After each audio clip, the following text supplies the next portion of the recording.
जब कभी किसी व्यक्ति के साथ कोई अपराध हो जाए तो वो व्यक्ति सबसे पहले शायद पुलिस के पास जाएगा या फिर किसी वकील का सहारा लेगा। इसके बाद उस अपराध की खबर को आम जन तक पहुंचाने में पत्रकारों का रोल अहम हो जाता है। पुलिस, वकील, पत्रकार तीनों का ही हमारे समाज में बड़ा रुतबा है और यदि हम आपसे ये कहे कि ये तीनों ही मिलकर अपराध करे तो शायद आपको थोड़ी हैरानी हो, लेकिन आज की इस सच्ची घटना में कुछ ऐसा ही होता है। नमस्कार, मैं महेंद्र कुमार, आप देखना शुरू कर चुके हैं अपराध की बात पाथफाइंडर्स के साथ। हाजिर हूं एक सच्ची और वास्तविक घटना के साथ। आज हम बात करेंगे राजस्थान के सबसे बड़े हनी ट्रैप रैकेट की, जिसे चलाने वाले करीब 80 लोगों में 17 खूबसूरत लड़कियां, प्रॉपर्टी डीलर, पुलिस के कुछ लोग और कुछ पत्रकार थे और इस रैकेट के मास्टरमाइंड थे 7 वकील। दरअसल साल 2015 में राजस्थान की राजधानी जयपुर में पुलिस के एक हिस्ट्री शीटर की दिन दहाड़े गोली मारकर हत्या कर दी गई।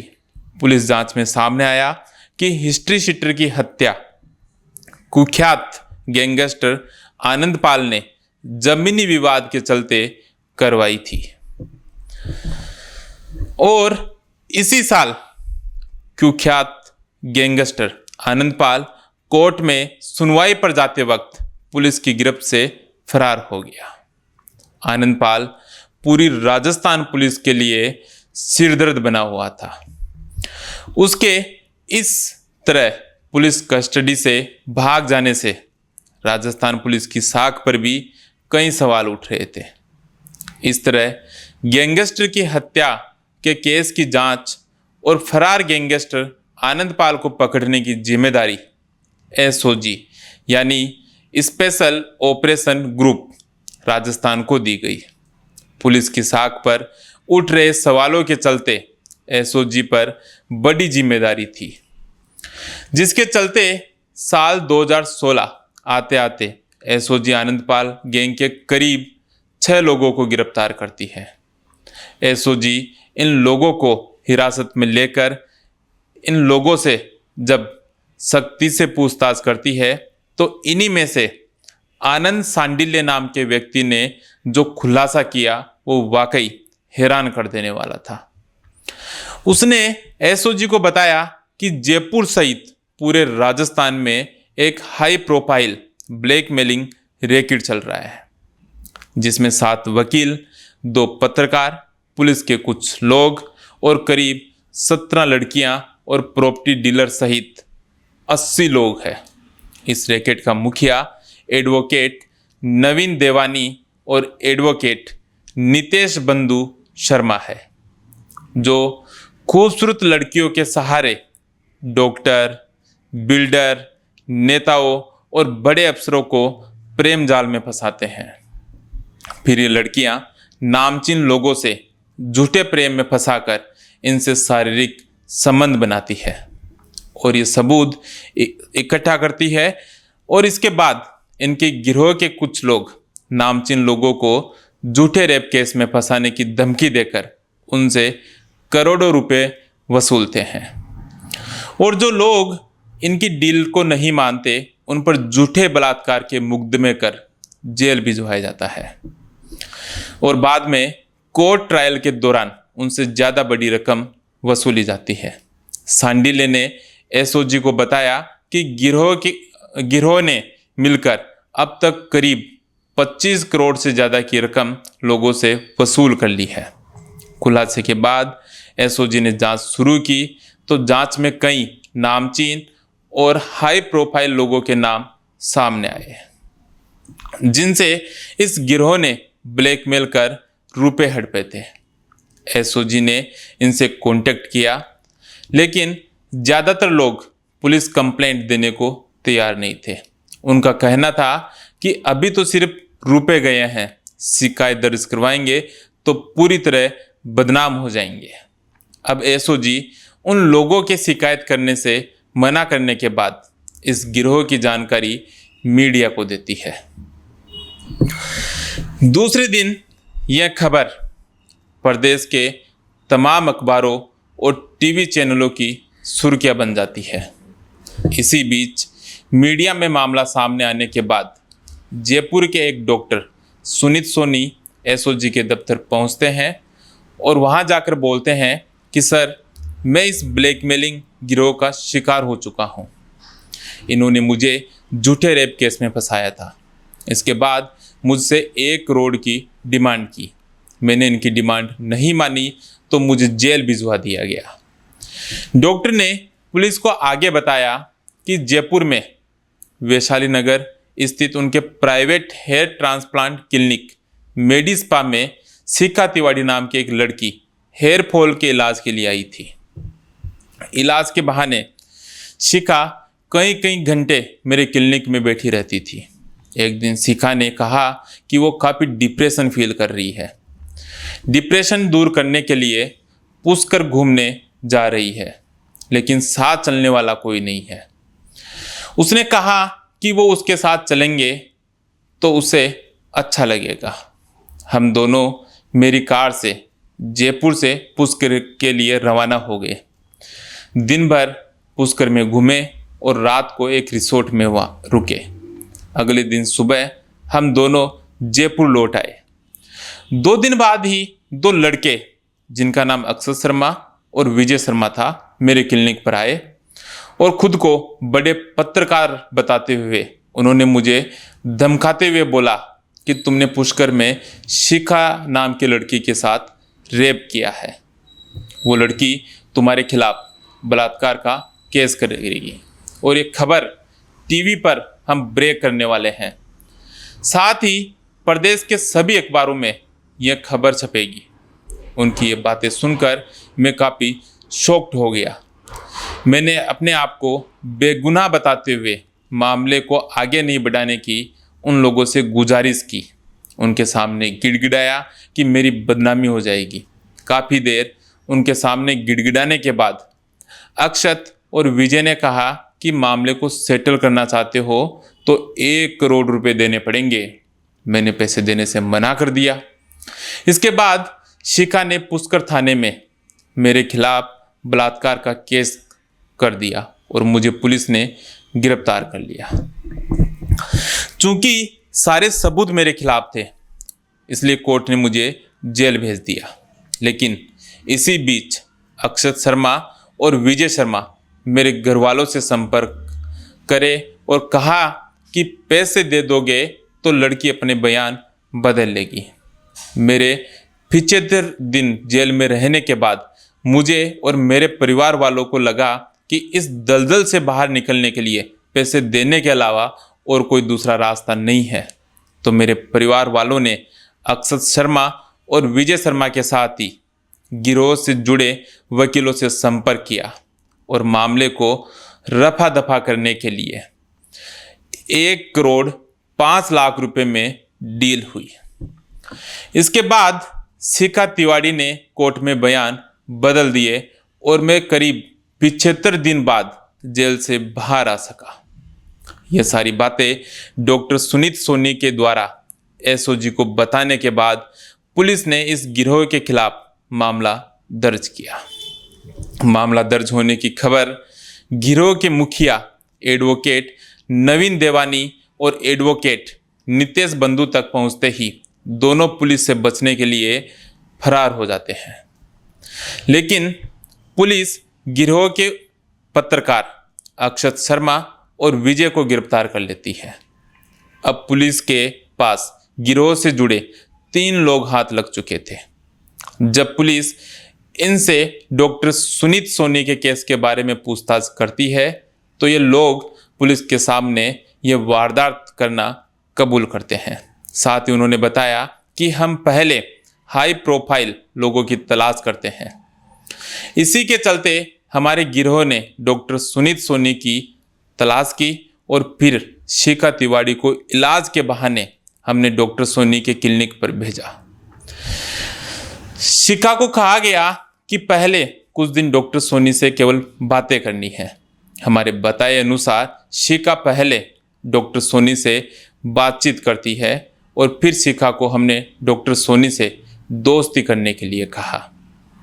तो अब शिखा ने डॉक्टर सोनी से दोस्ती कर डॉक्टर सोनी की निजी जानकारी इकट्ठा करती है। इसके बाद जैसे ही हमने शिखा को डॉक्टर सोनी से संबंध बनाने के लिए कहा तो हमारे बताए अनुसार शिखा डॉक्टर सोनी से और ज़्यादा नज़दीकियां बढ़ाती है। दोनों के बीच जो दोस्ती होती है शिखा उसको झूठे प्यार में बदल देती है।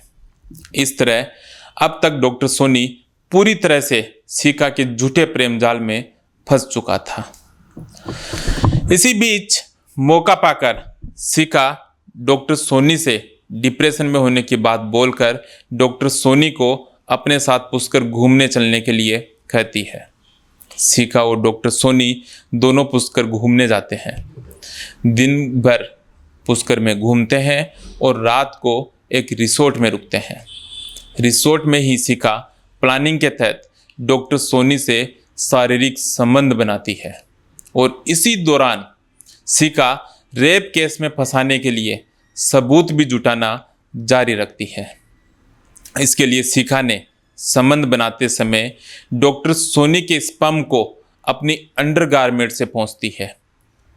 इन्हीं अंडरगारमेंट्स को जब डॉक्टर सोनी पर रेप केस किया जाता है तब सबूत के तौर पर कोर्ट में पेश किया गया और इस तरह हमने डॉक्टर सोनी को शिखा के जरिए झूठे प्रेम जाल में फंसाकर एक झूठे रेप केस में फंसाया और डॉक्टर सोनी को जेल से बाहर निकालने के लिए शिखा से कोर्ट में बयान बदलवाने के लिए 1,05,00,000 रुपए हमने हड़प लिए। पैसे मिलते ही गिरोह के जुड़े करीब करीब सभी लोगों ने मिलकर उदयपुर की एक बड़ी होटल में शराब पार्टी की। इसके बाद एसओजी जब अपनी जांच को आगे बढ़ाती है तो इस गिरोह के सरगना एडवोकेट नवीन देवानी के सभी एडवोकेट अखिल मिश्रा सहित 6 लोगों को और गिरफ्तार करती है। इसी बीच गिरोह से जुड़ी लड़कियां एक एक कर पुलिस कार्रवाई से बचने के लिए फरार हो जाती है। एसओजी द्वारा गिरफ्तार किए गए एडवोकेट मिश्रा और पुष्पेंद्र नाम के शख्स के पास पुलिस को रेप केस से जुड़े डॉक्यूमेंट्स और इस्तगासे मिले, जिनके जरिए गिरोह ने हाई प्रोफाइल लोगों को डरा धमकाकर करोड़ों रुपए वसूले थे। इसके अलावा पुलिस को इनके घर से पासपोर्ट, नई गाड़ियों की आरसी, 3 लाख रुपए कैश और मीडिया से जुड़े कुछ कार्ड्स भी मिलते हैं। इसके बाद एसओजी अपनी जांच को और आगे बढ़ाती है। जांच में सामने आता है कि ये गिरोह उत्तराखंड, हिमाचल प्रदेश, नेपाल, पश्चिम बंगाल और दिल्ली से लड़कियां बुलाते थे। आनंद सांडिले रामबाग गोल्फ क्लब मेंबर भी था। ऐसे में उसका जयपुर के कई नामचीन लोगों के साथ उठना बैठना था। वही गिरोह के लिए टारगेट सेलेक्ट करता था। इसके बाद एडवोकेट नवीन देवानी के साथ मिलकर हाई प्रोफाइल और अमीर लोगों को आइडेंटिफाई कर उनके पास लड़कियां भेजते थे। लड़कियां सप्लाई करने का काम एडवोकेट नवीन देवानी के मित्र एडवोकेट अखिल मिश्रा करते थे। पूछताछ में सामने आता है कि इस रैकेट ने बड़े बिल्डर, डॉक्टर, कारोबारी, यहाँ तक कि बड़े अफसर, नेता, बैंक मैनेजर, ठेकेदार, इन सबको लड़कियों के जरिए प्रेम जाल में फंसाकर लड़कियों से संबंध बनवाते और फिर ब्लैकमेल कर लाखों रुपए वसूलते थे। अब एसओजी अपनी जांच को और तेज करती है, जिसके चलते एक और गिरफ्तारी होती है। इस बार उत्तराखंड की रहने वाली कल्पना पुलिस के हत्थे चढ़ती है। पुलिस जब कल्पना से पूछताछ करती है तो कल्पना पुलिस को बताती है कि एडवोकेट नवीन देवानी, आनंद सांडिल्य और एडवोकेट अखिलेश मिश्रा ने उसको सैलरी के बहाने होटल कारोबारी के पास भेजा। मैंने नौकरी करते हुए होटल मालिक से दोस्ती की और उसके साथ शारीरिक संबंध बनाए और रेप के लिए सबूत जुटाए और फिर थाने में रेप की शिकायत दे दी। इस मामले में अक्षत शर्मा और विजय शर्मा ने डील की थी।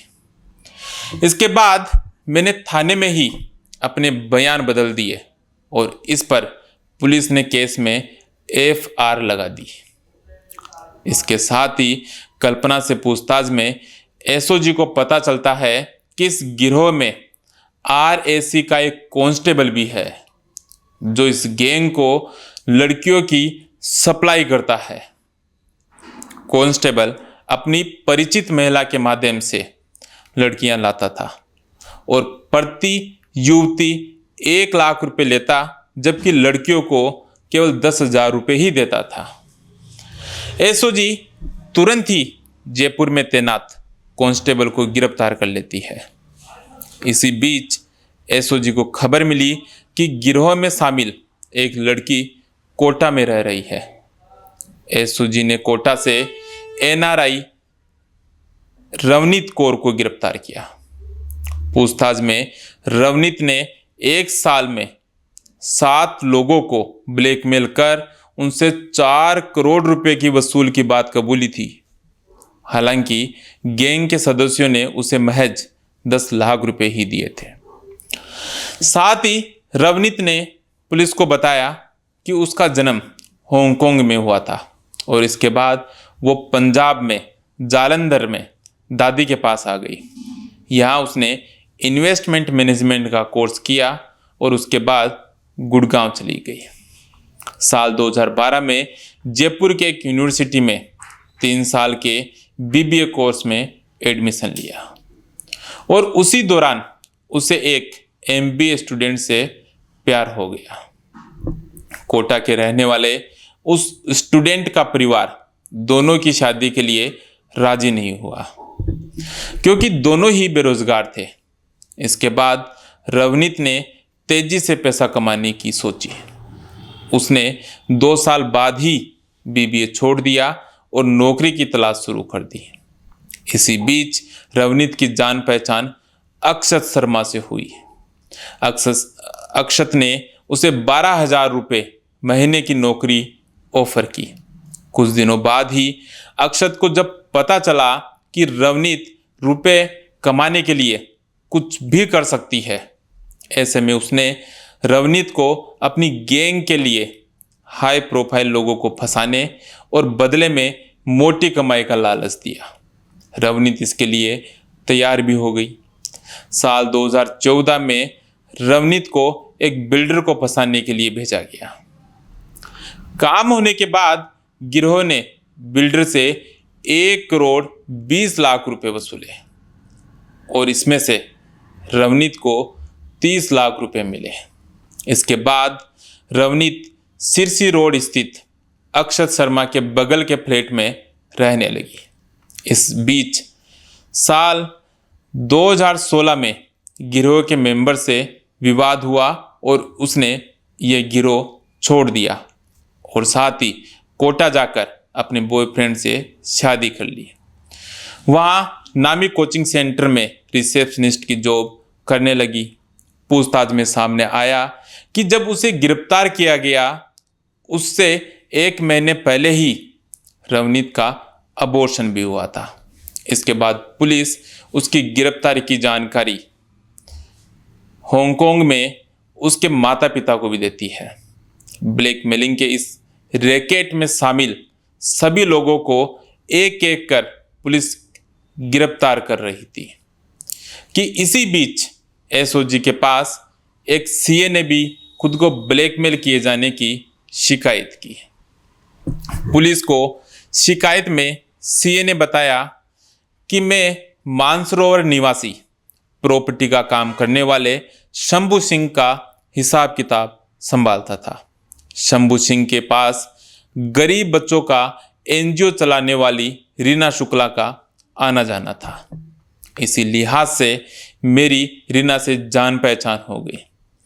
रीना ने एक मासिक समाचार पत्र का रजिस्ट्रेशन करवा रखा था और उसने अपने प्रेस कार्ड बनवा रखे थे। रीना ने कोटा में रहने वाली लड़की अनीता को जयपुर बुलाया और मेरे माध्यम से नौकरी दिलवा दी। साथ ही प्रतापनगर स्थित एक फ्लैट किराए पर दिलवा दिया।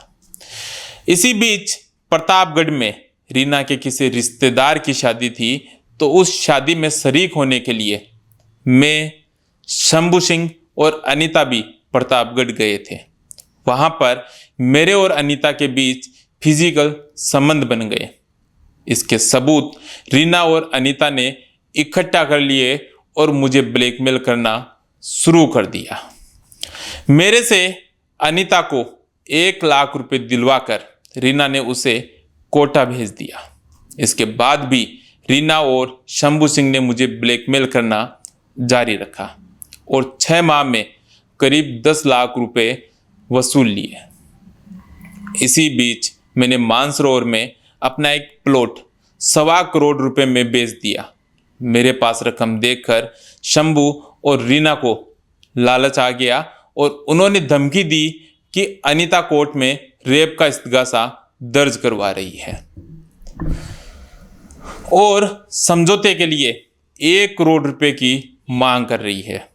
रीना ने भी मीडिया में मामले को उजागर करने की मुझे धमकी दी। वसूली और धमकियों से परेशान होकर मैंने समझौता किया और उन्हें 70 लाख रुपए दे दिए। इन्वेस्टिगेशन के बाद एसओजी ने मानसरोवर निवासी शंभू सिंह और रीना शुक्ला को गिरफ्तार कर लिया। दोनों से पूछताछ में पता चला कि अनीता की 6 माह पहले कैंसर के चलते मौत हो गई है। इसी बीच एसओजी को पता चला कि गिरोह के सरगना नवीन देवानी का साथी एडवोकेट 5000 के इनामी वकील नितेश बंधु जयपुर के ही कन्नी विहार के पास धाभास में छुपा है। उनको वहां उसका हिस्ट्री शीटर भाई और 3 अन्य साथी फरारी कटवा रहे हैं। पुलिस जब उसे पकड़ने के लिए दबिश दी तो नितेश ने खुद का नाम सुशील बताया और कहा कि वह वकील नहीं है। उसने दाढ़ी और बाल बढ़ा रखे थे। एक बार तो पुलिस भी इससे चकरा गई, लेकिन उसके भाई और मददगार ने बाद में उसकी पहचान पुख्ता कर दी। नितेश ने पुलिस को बताया कि उसने और नवीन देवानी ने अलवर, दिल्ली, गाजियाबाद, नैनीताल, बरेली, नेपाल और इंदौर में फरारी काटी थी। इसी दौरान बार बार शहर बदलने से मेरी तबीयत खराब हो गई। इलाज से भी हालात नहीं सुधरी तो नवीन ने इंदौर में मेरा साथ छोड़ दिया और कहा कि वह जयपुर जाकर अपना उपचार कराए, नहीं तो वह भी पकड़ा जाएगा। इसके बाद मैं जयपुर आ गया और करनी विहार थाने के धाभास में परिचित के घर छिप गया। इस बीच नितेश की गिरफ्तारी के 2 दिन बाद ही एसओजी ने गोवा के कोटे से ब्लैकमेलिंग गिरोह के सरगना नवीन को एक युवती के साथ गिरफ्तार किया। एसओजी ने नवीन की सहयोगी लड़की पिंकी व एक और युवक अखिलेश शर्मा को भी यहां से हिरासत में लिया।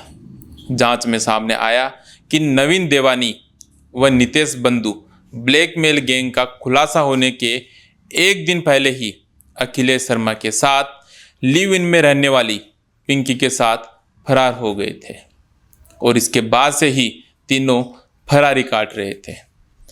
सरगना नवीन देवानी के साथ गिरफ्तार किए गए युवक अखिलेश शर्मा ने पुलिस को बताया कि नवीन ने उसको मानसरोवर में फास्ट फूड की दुकान खुलवाई थी और इसके बाद उसने पिंकी के साथ दाल बेचने का व्यवसाय शुरू करने की योजना बनाई थी।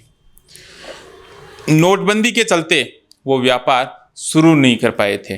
ब्लैकमेलिंग गिरोह का खुलासा होने के बाद कई पीड़ित एसओजी के पास पहुंचे। इन्हीं में से एक जयपुर के मार्बल व्यवसायी ने मामला दर्ज करवा के बताया कि जयपुर में एक मसाज पार्लर पर वंदना भट्ट और पूनम नाम की लड़कियों ने एक्स्ट्रा सर्विस के नाम से मेरे साथ शारीरिक संबंध बनाए। इसके बाद वकील अनिल यादव और महेश यादव नाम के 2 लोगों ने उसे रेप केस में फंसाने की धमकी दी। काफी मिन्नतों के बाद उन्होंने 10 लाख रुपए में सेटलमेंट किया। मामला दर्ज होने के बाद एसओजी ने मसाज पार्लर में दबीज देकर वंदना भट्ट और पूनम कंवर साथ ही महेश यादव को गिरफ्तार कर लिया, जबकि वकील अनिल यादव फरार हो गया। जांच में सामने आया कि अनिल यादव ही मसाज पार्लर चला रहा था। उसे सरकार ने सरकारी मामलों में पैरवी के लिए सरकारी वकील भी बनाया था। इसी बीच पुलिस को पता चलता है कि जयपुर पुलिस का एक हेड कांस्टेबल भी सरकारी वकील अनिल यादव की मदद करता है। एसओजी जांच कर हेड कांस्टेबल को भी गिरफ्तार कर लेती है। हेड कांस्टेबल पर एक केस में पीड़ित से 2 लाख रुपए लेने का आरोप था। फरार वकील अनिल यादव अग्रिम जमानत के लिए अर्जी लगाई तो वह खारिज हो गई। हाई कोर्ट से भी अनिल यादव को राहत नहीं मिलने के बाद उसने सुप्रीम कोर्ट में गुहार लगाई, लेकिन अनिल यादव को सुप्रीम कोर्ट से भी राहत नहीं मिली। साथ ही सुप्रीम कोर्ट ने अनिल यादव को आदेश दिया कि अगले 20 दिन में वह एसओजी के समक्ष पेश हो। इस बीच एसओजी ने अदालत में अर्जी पेश कर उसका गिरफ्तारी वारंट भी जारी करवा लिया। करीब 9 महीने बाद सरकारी वकील अनिल यादव एसओजी ने गिरफ्तार कर लिया। वो मसाज पार्लर की आड़ में मार्बल व्यापारी को ब्लैकमेल करने के केस में मुख्य आरोपी था। इस मामले के अलावा भी सरकारी वकील अनिल यादव के खिलाफ ब्लैकमेल मामलों की काफ़ी शिकायतें थी। इस मामले में जयपुर पुलिस के एक थानेदार का नाम भी सामने आया, लेकिन उनके खिलाफ जांच में आरोप प्रमाणित नहीं हो सके। अब तक हुई गिरफ्तारियों से जयपुर में चल रही हाई प्रोफाइल ब्लैकमेलिंग गैंग पूरी तरह से एक्सपोज हो गई थी। एसओजी ने गिरोह में शामिल गैंगस्टर, वकील, पत्रकार, पुलिस वाले, दलालों और लड़कियों को पकड़ लिया, लेकिन अभी भी कई आरोपी पुलिस की गिरफ्त से दूर थे। वहीं सबसे पहले ब्लैकमेलिंग की शिकायत करने वाले पीड़ित डॉक्टर सोनी को फंसाने वाली शिखा तिवारी का भी अभी कोई अता पता नहीं मिल पा रहा था। इसी बीच शिखा तिवारी ने अपने फेसबुक प्रोफाइल को अपडेट किया और फेसबुक लाइव भी किया। अब वो मुंबई में मशहूर डीजे बन गई थी। उसके सोशल मीडिया अकाउंट्स पहले से ही एसओजी की रडार पर थे।